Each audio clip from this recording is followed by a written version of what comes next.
In the previous episode,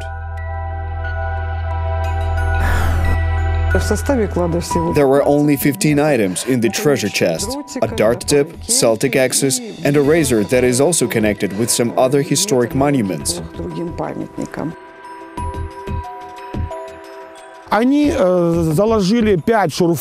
They dug 5 holes, found stone foundations of walls, probably some dwellings. They found pottery, a lot of pottery, small bronze objects, that is, awls. But the most interesting thing is the conclusion they made in 1956.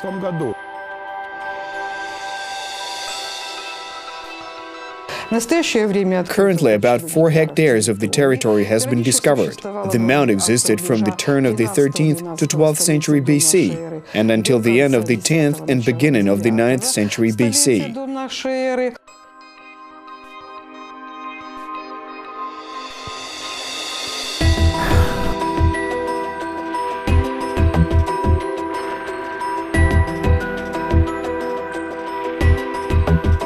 Stuffed birds and archaeological finds, firearms and embroidered shirts, unique documents and interiors of a Swiss workshop. Such various artifacts found shelter on 2,500 square meters of the Old Naval Barracks complex, which is part of the Mykolayiv Regional Museum of Local Lore.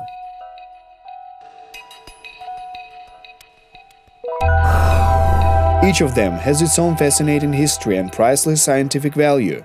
Some of them are considered to be of an international level. For example, a treasure trove of bronze items found in the earthen mound of Dykiy Sad is exhibited in this museum.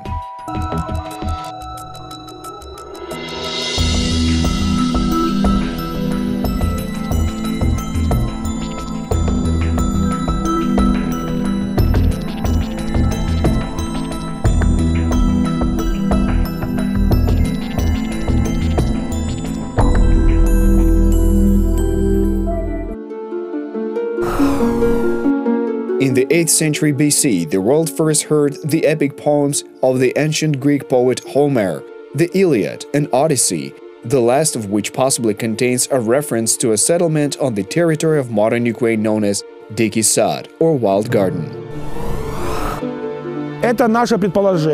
This is our estimate. The thing is that the great poet Homer, in chapter 11 of his book Odyssey, has a story about the journey of Odysseus to the north from Troy. In other words, through the Black Sea to some place in the territory of Ukraine. Homer mentions in his novel that when Odysseus sailed to the northern Black Sea region, there were Cimmerian inhabitants and an ancient city. The assumptions of the researcher are not groundless. After all, Dykiy Sad is just as old as the legendary Trojan War. Moreover, the analysis of our artifacts indicates that the inhabitants of Dykiy Sad had contacts with Anatolia, which was a territory of Asia Minor. Let's not forget that all colonies of the Black Sea region, we call them Greek colonies, but there are different Greeks. There are Athenian Greeks and there are Spartan Greeks. But which Greeks were actually on this territory? Were they in Berezan, Olbia, or some other ancient settlements? The very first settlement in the northern Black Sea was actually located on the island of Berezan. Later, the inhabitants of Berezan founded Olbia, but all of them were Greeks, people from Miletus, which is the modern territory of Turkey. And Miletus is actually Anatolia, or Asia Minor.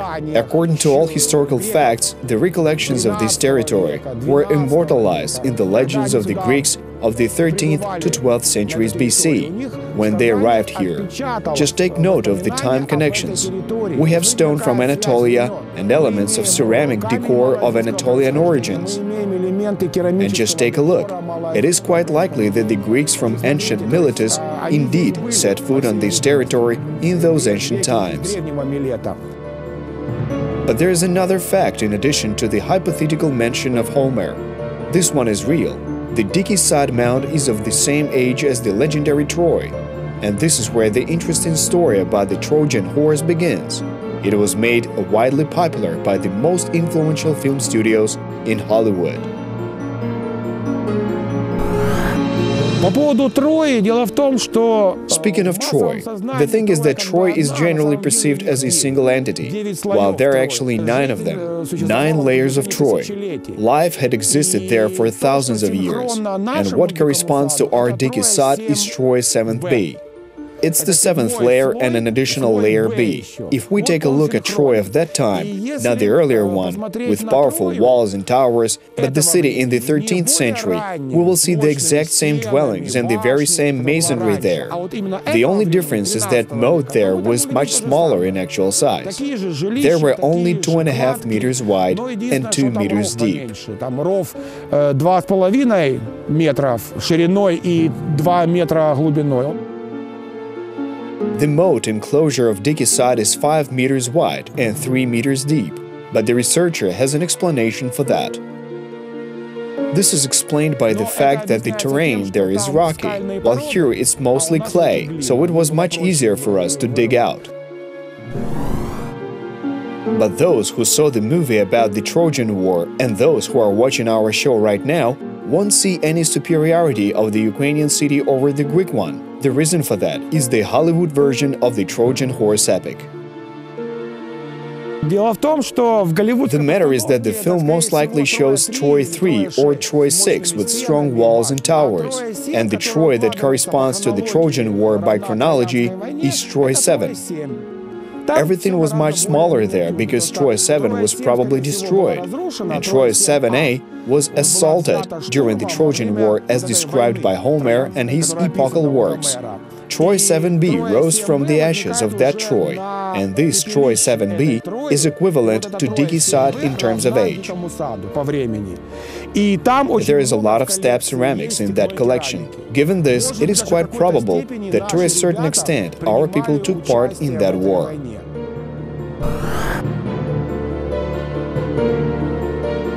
So, who are these mysterious people of Dykiy Sad who might possibly have taken part in the Trojan War and are at least equally as old? The fact is that archaeologists have been searching for an answer to this question for several decades. Unfortunately, the tribes that lived here had no written language. People only need writing when a state appears and when they enter into relations with another state. When do we use writing? When we apply for jobs, when we resign. That is, we enter into legal relations. Or when we need to keep accounts of some product, how much was produced, how much was distributed, and how much was sold. We don't really need writing in everyday life. They were in the process of formation of state power. In other words, they lived in a primitive clan society. Therefore, we don't know how they called to themselves, since they did not invent writing or apply this technique when communicating with people or engaging in some form of business. It is known for certain that these are representatives of the so-called Belozerska culture, which was widespread in the steppe belt of Ukraine and Moldova. Also, scientists know about the origins of these people. According to Kirilla Horbenko, it was most likely an already an indigenous population that came to this territory some several thousand years earlier. That is, they're descendants of those first Indo-Europeans that can be traced back to roughly the end of the 4th millennium. That is, with the arrival of the Yamna and Catacomb tribes. Then some population remained here from the Neolithic period, and that's how they lived. This is what we call the Sabatinivska or Tripilian culture, though these were cultures, not people. This division was due to the differences in the material culture of a particular population. It is possible that the Sabatinivska and Belozerska cultures were the same people, only their cultures were different. Given this, it is presumed and quite possible that the shapes of ceramics, decorations of ceramics, the shapes of bronze axes and other implements could have been quite different. The scholars suggest that the population that founded Dykiy Sad was close to the Sumerians and Scythians, which today historians consider to have originated from Iranian tribes. That is, it was the indigenous population of the south of Ukraine. To some extent, their genes continue to exist in modern-day Ukrainians. Seeing as this population did not leave any written sources due to the lack of a written language, the monuments of material culture shed light on the events that occurred some 3,000 years ago. As a classic example, one of such monuments is the bronze treasure found by archaeologists in the summer of 2008. So when we found a treasure in 2008 during excavation of the mound, it was a truly significant event. The treasure is being studied by the expedition leader in order that we can finally determine the origin of the bronze treasure.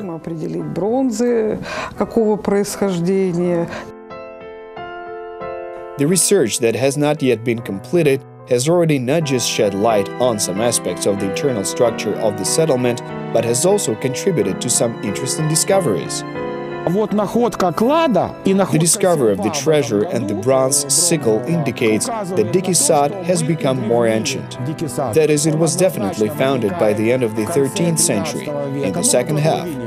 Therefore, we can comfortably say that the approximate date of the appearance of life in Dykiy Sad was 1250. People most likely lived here for at least 200 years, right up until around the year 1050. The bronze treasure did not just increase the age of the mound, but also told a lot about its international position. All this is thanks to the fact that it shows two types of metalworking: Eastern or Lower Dnipro typology and Western and Central European typology. By the way, that also indicates that ancient inhabitants of Ukraine had direct contacts with people in Central Europe and the Balkan region. In addition to complementing the picture, the dart found in this treasure trove is also one of the rarest artifacts discovered. Only 20 such darts are known in Eurasia, and now we have found the 21st dart. Just imagine the territory over which these tips were spread, from the Danube to the north of Kazakhstan. This indicates the context of these regions. So that basically means that Dykiy Sad held all these ways from the Baltic to Anatolia and from Central Europe all the way to Kazakhstan under its control. The exchange of ideas, goods, and the movement of people, that is, those people spent all their lives in motion and had contacts with other peoples. In short, they did not live in isolation. And now let's return to the legendary Troy. After all, in addition to the fact that Dykiy Sad, which is as old as this Greek city, had superior defensive structures in some aspects, it was also equally as important, albeit in its so-called barbaric world.